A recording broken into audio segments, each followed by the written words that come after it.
Something unusual happened during the World Cup. An African nation was playing, yet many Africans were openly supporting the other team. South Africa's captain, Ronwen Williams, couldn't hide his disappointment. He questioned why Africans who normally rally behind fellow African countries seemed reluctant to support South Africa, but the answer may have little to do with football and everything to do with memory. Today we're asking a difficult question.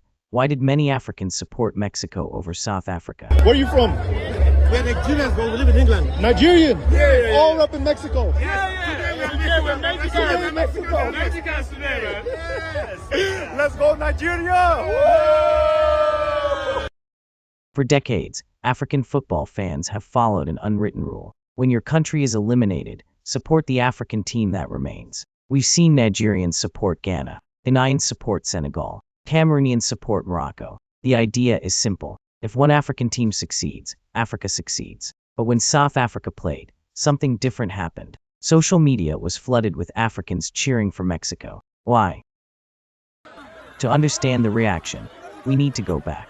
For years, South Africa has struggled with recurring outbreaks of xenophobic violence. Foreign-owned businesses have been attacked. Migrants have been assaulted. Communities from Nigeria, Zimbabwe, Somalia, Mozambique, and other African countries have often found themselves at the center of these tensions. Many South Africans have condemned these attacks. Many have risked their own safety to protect foreign nationals. But the incidents happened, and people remember. The issue isn't whether all South Africans are xenophobic. They aren't. The issue is that repeated incidents created a reputation that spread across the continent. Football fans carried those memories into the World Cup.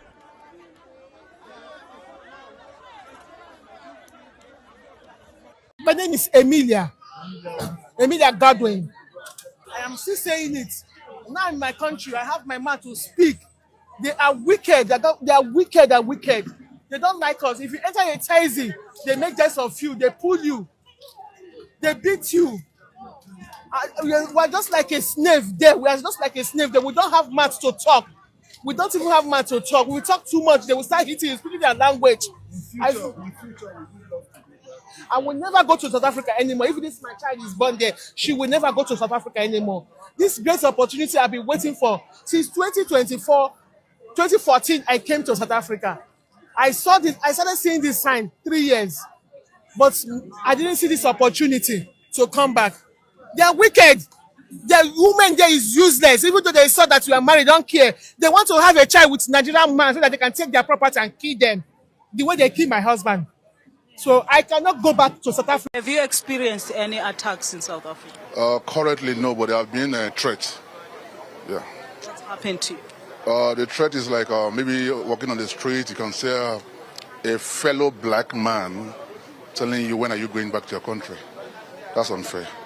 Okay, let me just try him. Say you are also part of the people who will be leaving. Why are you leaving South Africa? Because the threatening is too much, and I don't even have anything I'm doing in South Africa anymore. Because my wife divorced me. I got 2 kids in this country, so I don't need to stay there. I don't belong to here anymore. So I have to go home to start a new life in my country there. So because all the time police, everything they stop me, they stop me and ask me for paper. So I rather go back home to go and start another new life. But they are saying undocumented people. Are you documented in South Africa? I'm documented before, yeah, because I submit my paper in Home Affairs there. So immediately my wife divorced me. Automatically the paper they can't renew for me anymore. So I have to leave this country because it's not going to be easy for me to get another paper back from Home Affairs. Hello, sir. How are you? I'm fine. Are you leaving to Nigeria? Yes, of course I'm leaving. Okay. Tell us, why are you leaving? Yeah, actually, I'm going back home because we are feeling very unsafe now. And we've been living with fear, and the threats are too much. As for me, I have my permit. I have everything. I work. I work in a restaurant. I'm a manager there, but the threat, it's too much every day. You know, I feel very terrible. And I just feel the best thing for me is to go back home. Yeah, and this thing of you being from Nigeria, it's as if it's a stigma.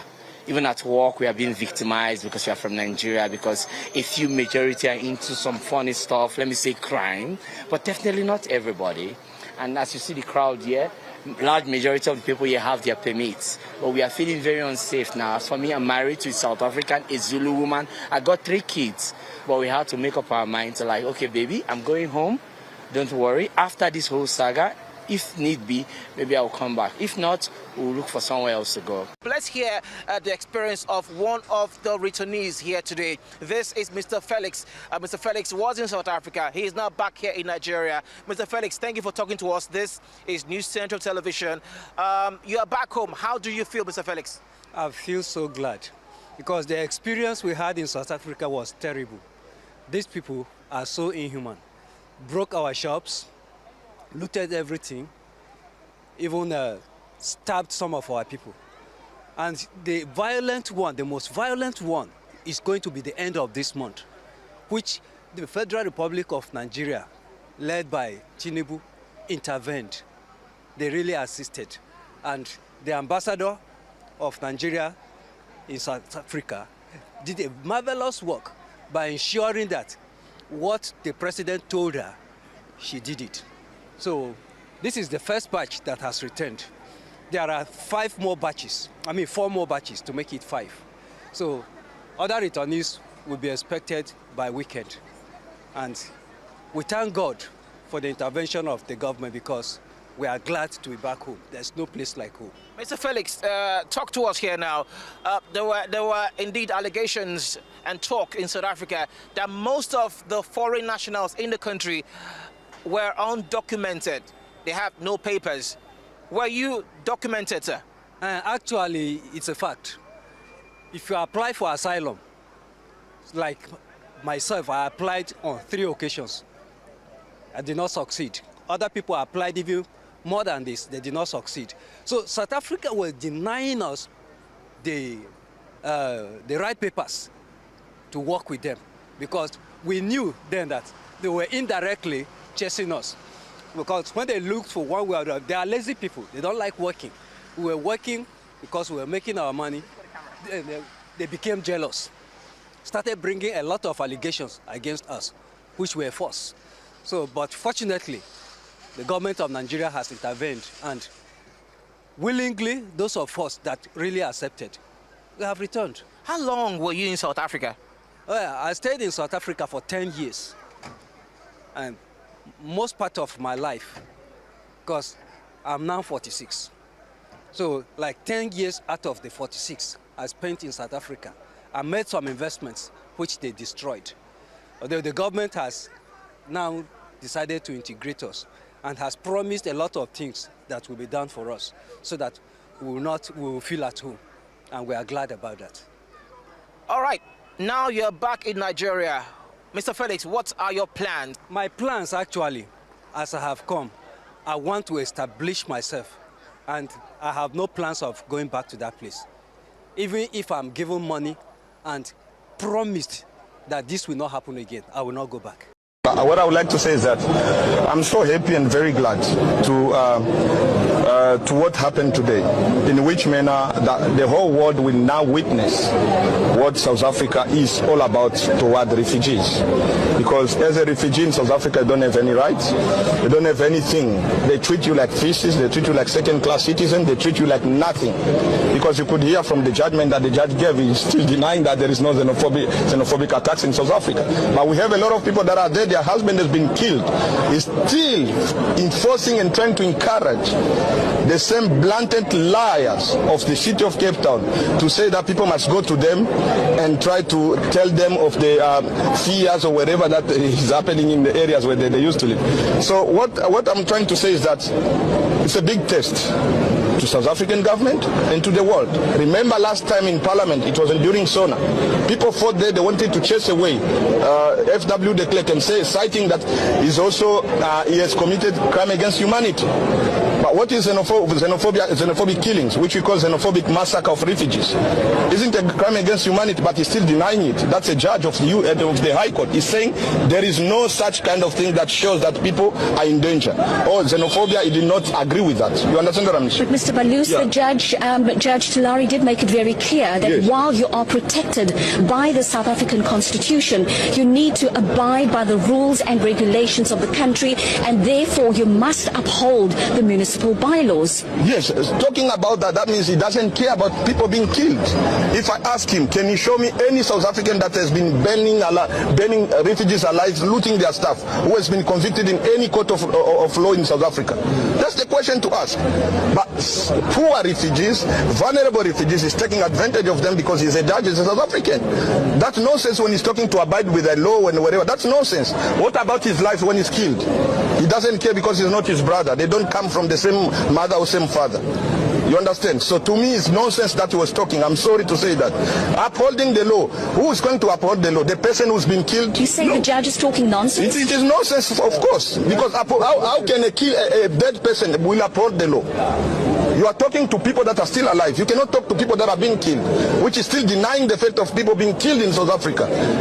Looted their stuff, burning them alive. He said there is no fact of that, there is no fear of that. So, Mr. Balus, what is the way forward? There is an interim order now for the city of Cape Town to enforce their bylaws. What is the way forward for you? The way forward, let me tell you, Aisha, you know, someone who's suffering has nothing to lose. You understand what I mean? So if you understand that, when they were fighting their apartheid, they had nothing to lose. They were going, if they've been shot and whatever, they did not care about. And us as well, we have nothing to lose here because we are suffering. If you die, it means they are giving you rest, enough rest, so they can do whatever they want. And if they want to kill, let them come and kill. There are children and women that are sleeping outside. I cannot just take any nonsense judgment that comes today protecting things than the human beings. You understand what I mean? So being a judge is not a problem. We're coming just here knowingly that in advance that we are just coming to fulfill the formalities, not to come and argue, because we knew there's no refugee that can get justice, can get any justice in South Africa, and that's what we understand. So to us is nonsense. If they want to kill, let them come and kill those people because they have nowhere to go. It's sending them back where they used to be. Did he buy them any house where they send them back? That's the question he should ask himself as a judge. You understand what I mean? If I said these people should go back to where they used to be, did you provide any house? Are you paying them rent? Did you provide them with any work that they can be collecting money or getting money end of the month when they work for? Do you understand? So it doesn't matter to them when it comes to refugees. And this, I declare and say now, apartheid regime can never be declared a crime against humanity. If this xenophobia cannot be declared against a crime against humanity, that means apartheid never been a crime against humanity. They were just crying for nonsense, for waste of time, for lying outside that they were being killed. Because they are doing it to us, they are still doing the same thing that they were crying that apartheid regime used to do to them. You can see the law that came out. Isn't the law that repressive law that came during the apartheid regime? That's the same. So I don't see any difference. If the United Nations Security Council is there to judge, they must also consider these xenophobic killings of refugees and everyone that has been involved, even the judges. Remember in Rwanda genocide, even if you were just a stakeholder, you are being held accountable. Even South Africans will have to succumb, will have to undergo the same process that people are going through. Because you are providing them. In Malawi, they are not killing each other like here. Yeah. That's true, I can tell you. In Malawi, I can take my phone, walk from here to town. No one's going to touch me. Exactly. Here, if I walk, I have to put my phone here, blah, blah. Exactly. And they're going to find it here. So there are people that are... In Malawi, when we say that in Malawi, okay, in Malawi, when we say like we're selling drug, I'm not sure. Because in Malawi, we cannot find para. Okay. Everyone is doing it. He's safe. Even if I'm poor, hey, I can just maybe find something to do. I can go to someone else, give me something to do, whatever, something like that. But here, I see so many people, maybe they can go mad because go crazy because of the drug or wung or something like that. In Malawi, you cannot find wunga. So don't you think foreigners have something to do with that? Because like some of South Africans, I believe there are some of like other countries that are selling drugs here that's causing people stealing people's things. So don't you think like foreigners have something to do with the stealings of people's items? I'm gonna talk like my country in Malawi. Yeah. We don't do such thing. That's why I say to you that you cannot find para in Malawi. Exactly. You cannot find anyone. Yeah. Touch your phone. Never. You can walk, even if I lost my phone here, and people they open, they can see that, oh, there is what. Okay, they're gonna come here, even police, give the police, I found this phone. Exactly. Here, if I lost phone here, all of you can see this is my phone, you're not gonna give me back. So I can tell you that in Malawi, you can't find someone steal your things. In Malawi, there's no paras. Yeah, I'm telling you. In Malawi, I can say in Malawi there's no drugs. Yeah. There are Nigerians there. No, Nigeria. I can say maybe that's why there's no paras, because there are no Nigerians or people that are selling drugs. Maybe that is why. In Nigeria, no. But there's Nigeria. Malawi, no. Hey, Baba. In Malawi, there's also Nigerians. There's also Nigerians. They are doing dirty businesses. There are some of them that are doing businesses. Yeah. So I said, maybe there's others that they're saying drug, but I don't see any. The bigger question is not whether South Africa deserves support. The bigger question is whether African unity can exist only when convenient. Can they call themselves one continent while distrust continues to grow between Africans? Can countries ask for solidarity abroad while some Africans feel unwelcome at home? These are uncomfortable questions, but they matter, because football merely exposed tensions that already existed. Perhaps the lesson isn't that Africans should stop supporting South Africa. Perhaps the lesson is that unity cannot be demanded. It must be earned. Trust is built slowly, lost quickly, and rebuilt even more slowly. The World Cup match eventually ended, but the conversation it started is far from over. What do you think? Were Africans justified in supporting Mexico? Or should football rise above political and social tensions? Let me know in the comments. And if you enjoyed this video, don't forget to like, subscribe, and share.